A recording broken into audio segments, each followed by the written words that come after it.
Eu queria hoje enfatizar duas coisas. Primeiro, em todo país existe, além da classe intelectual que está em exercício, existe uma opinião pública letrada, quer dizer, um certo círculo de pessoas que tem uma certa cultura histórica, literária, científica, etc., e que pode receber e julgar os produtos dos novos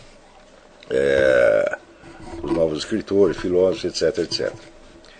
No Brasil, isso não existe mais. Isso foi abolido. Há pelo menos 40 anos isso desapareceu. Você não tem um público letrado ao qual você possa se dirigir.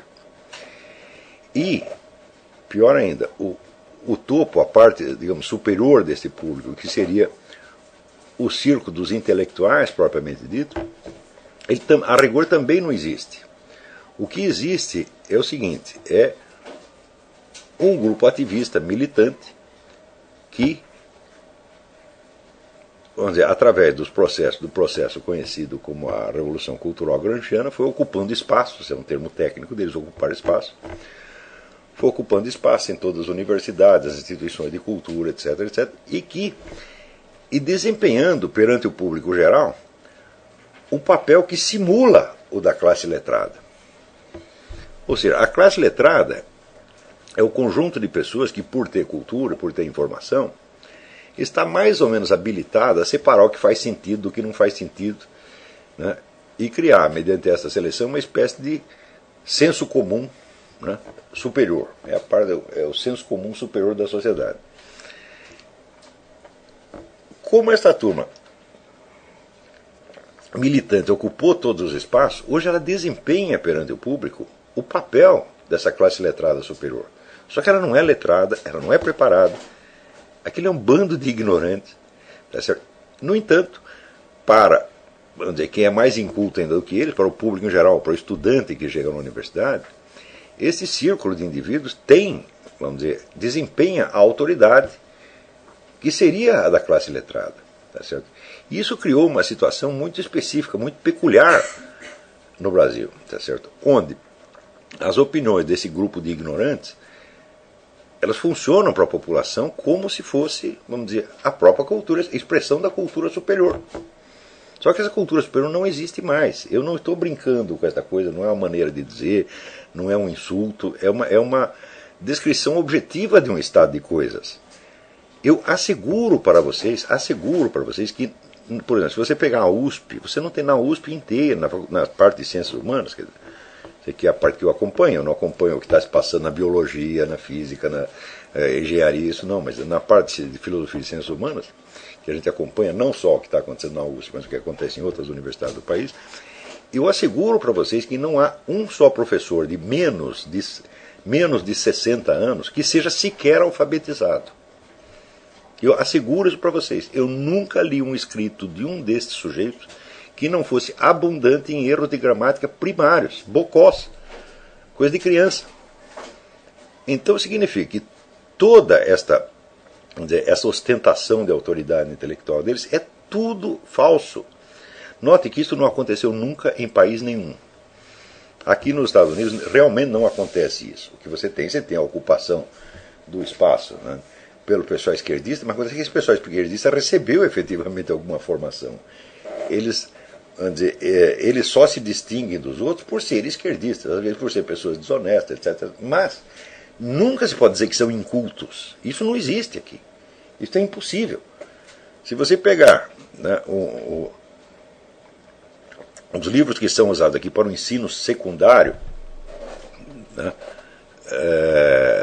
na parte de línguas, literatura, etc., eu garanto para você que o ensino secundário aqui dá mais cultura para o sujeito do que ele pode adquirir na USP, ou na Unicamp, ou qualquer universidade brasileira. Então, quer dizer, o aluno de ginásio dos Estados Unidos, ele tem mais cultura do que os professores universitários brasileiros. Esta é uma verdade, isso é uma coisa que pode ser, vamos dizer, demonstrado assim, objetivamente, cientificamente. Então, o que está acontecendo no Brasil é que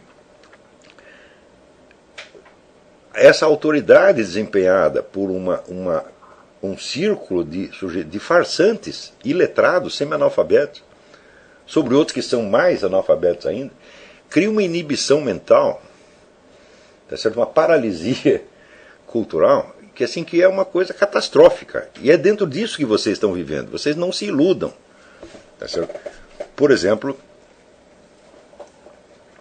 quando essas pessoas, esses professores universitários, eles pretendem posar como se fossem, vamos dizer, os porta-vozes do que é a cultura superior no Brasil, não só no Brasil como no mundo, eles estão enganando vocês. Eles não têm cultura nenhuma. Nenhuma. Esta semana eu pude, né, de novo verificar isso aí, quando, tendo lido brevemente um artigo publicado na USP, né, em defesa dos estudantes que fizeram aquele quebra-quebra lá, artigo sob o título A Universidade não é caso de polícia, assinado por um tal de Vladimir Safatli, que é professor de filosofia na USP. Eu fui verificar quem era o tal do Vladimir Safatli e qual era a produção intelectual dele. Tá certo?